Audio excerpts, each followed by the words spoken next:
Hello, hello, and hello. So I know it has been a while since I've uploaded. It's been one hell of a year for me. There's been a lot of ups and downs, a lot more downs than there's been ups, and so making videos just wasn't really a thing that I felt like doing. So I figured I would make one now, kind of give you guys an idea of what I've been doing, what's been going on, and things that I plan on doing for from here on out. So let me just tell you a little bit about me. I am terrified of change. I don't like the unknown. I don't like to rock the boat.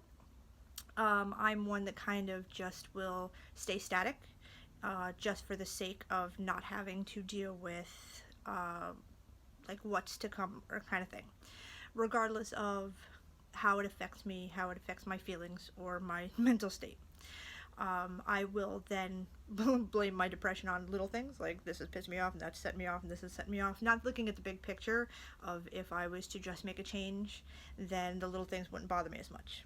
But that's just part of my personality. So let's see, where should I start? I should probably start last year. April of last year, maybe. I made a decision that I think has to be one of the hardest decisions I've ever made in my life, to end my marriage.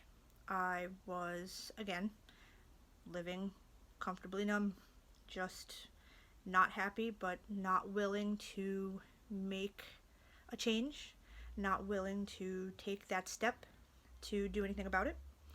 And it caused me to continually, spiral down, a bad path. I would be fine for a little while and then I would be bad. And it would be, I'd be miserable and not very pleasant to be around. And so I finally decided that I needed to take care of me and I needed to make a change for me. So I made this decision and I'm freaking out now, thinking, okay, I work as a part-time manager, not making a lot of money, and I have 2 kids to support, and how am I going to do this? Where am I going to live? How am I going to feed them? All these things running through my head. So I sat for 3 days on the computer and I found information about housing and about financial help, and I found a local kind of center that helps with things like this, and I compiled all this information and I made all these lists and all these notes. And after those 3 days I went to work and my district manager was there, and it's always fun when your district manager shows up and you're like, oh geez. So I clock in and I'm looking at the itinerary for the day, and Najee comes out and says, hey Laura, when you're done clocking in, you want to come to the back? And I'm like, oh crap, I'm fired. Because it's the first thing you think when your boss and her boss's boss is in the back and they call you in, right? Well, I wasn't far off.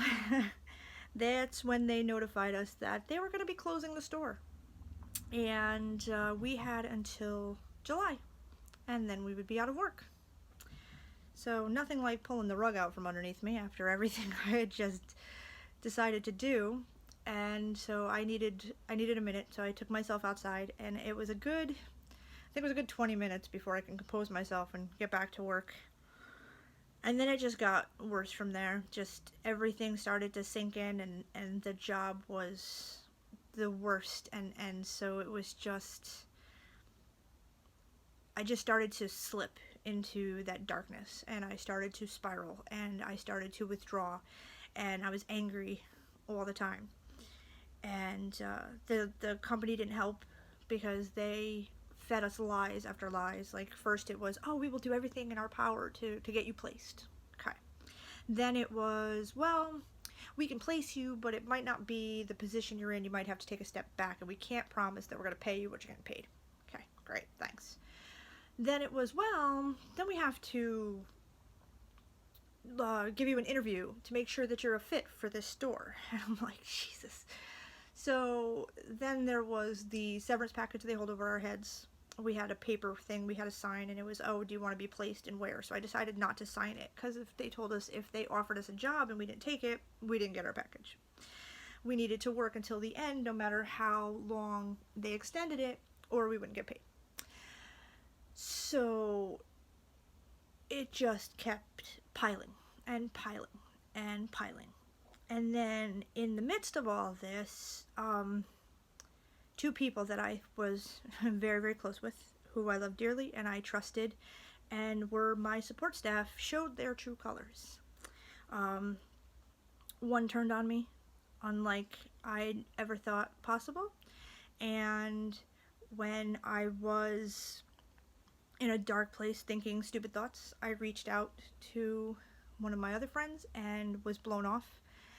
And so losing that support staff that I had in this midst of this craziness just kind of broke me. And I was sitting here contemplating, what is the point? I was thinking, do my children even deserve me to be here? Kind of thoughts. But I did decide to reach out to one more person, and I sent out one last desperate text message.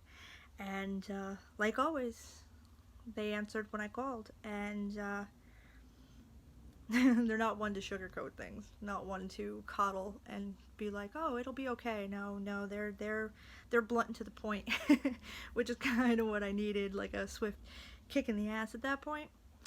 And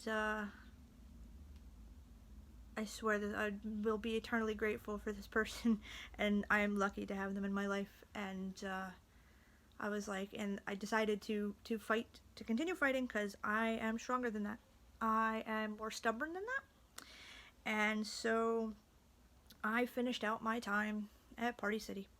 And then I was out of work, and I decided, you know what? I'm going to take some time for me.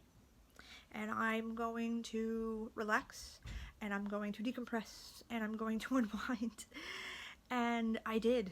I spent so much time in my Discord with 5 people that I have never actually met in real life, but are closer than some of the actual blood family that I have. These are people that I trust unconditionally, and they have been there. They have listened to me cry. They have listened to me bitch and moan. They have talked me down so many times, and I'm so grateful for them as well. I was in the Discord hanging out with them. I was playing games. I recorded some videos for their channels, and I had like an actual breath of fresh air. Like it was so what I needed to clear my head.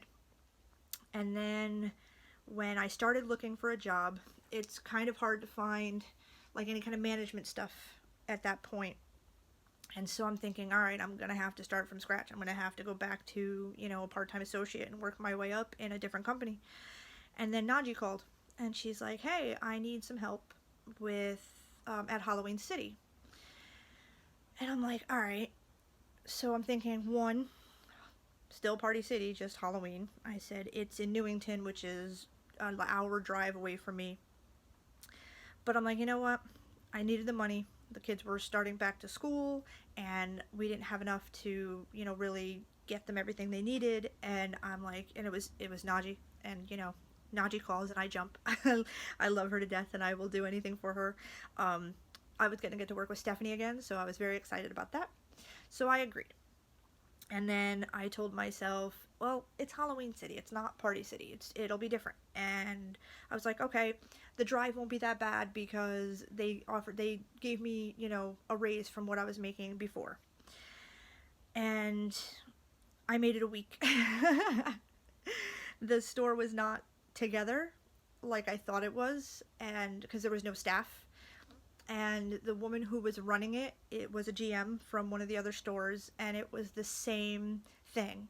It was hurry up and stop, hurry up and stop. So it was, okay, do this, hurry up. Okay, stop doing that, do this. Hurry up. Okay, stop doing that, do this. And then it comes down to, well, why isn't this done? Plus the fact of that drive, be it an hour, I don't mind being in the car that long, but the highway that you have to take to get to where I was going, it is like the most atrocious highway in this state, I swear to God. And So yeah, after a week I couldn't with the, oh, it took so much to tell her, but I had to quit. I couldn't do it anymore. It was bringing me back to the same mental state that I was in before I left, and I couldn't do that. I was not going to allow myself to go back to that spot. So I quit. And then I found, I think it was October.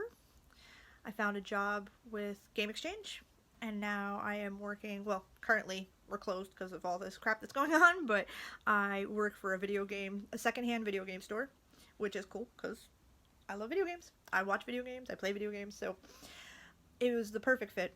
I get to deal with people that, have the same, likes as me, they have the same kind of mindset as me. I get to play with the different systems because I have to test them out when you trade them in, so I get to play on, all these different video consoles, which is fun. And so things are actually starting to move in the right direction. Things are actually starting to look up, and I am a lot happier now than I have been in a very long time. And things are still going to be hard. They're about to get a little harder. I know that, everything always gets harder before it gets better, but I'm hopeful for the future, and I'm looking forward and making plans, which is good, which I usually don't do. So I still have to make a retail video about the closing of Party City, because that's something I have never experienced before and don't ever want to experience ever again. And so that'll be coming up. I do have plans for I have a couple stories from other people who have worked in retail that have shared their stories with me. And now I have a whole new set, because now I'm still working at retail, just a whole different set of retail, so some new stories to come. I also have some video games. I got myself a capture card, so now I should be able to record off my Xbox. And I got some fun stuff coming up in another week or so, maybe. There should be some fun stuff on my channel, so keep an eye out for that. I'm looking forward to that. And yeah, so things are good. Things are finally good, and I think I want to start consistently making these. I think it was therapeutic, and even though I had lost the motivation to record and to sit down and actually do this, I think it helps. I think it helps, and I hope that my stories can help others. I always try to pass on positivity instead of negativity. I try to find the silver lining in all situations, and I've recently come to a new mantra. Shit happens, so we have to assess, correct, and continue. And that's how I look at things now. Something's always going to go wrong. Something's always going to happen. Nothing's ever going to go smoothly. I've just come to accept that fact. But instead of bitching about it and dwelling on it and just focusing on the bad part of it, try to figure out how to fix it, how to move on, and continue about your day is basically what I'm trying to do. So every day has just been day to day, survive the day, move on to the next. And so I hope that I can help others do the same. So I'm gonna go, and I hope that you've enjoyed this. I want to say thank you to everybody that has stuck around all this time since I've been AFK. I appreciate you all. I really enjoyed doing this. I'm glad that you enjoy listening to me ramble. So if you are new here and just happen to stumble upon this video, hello, welcome. If you would like to subscribe, please do. I would appreciate that. Leave a like if you do enjoy listening to me ramble. And I will be back in the next video for some more. So goodbye, and goodbye.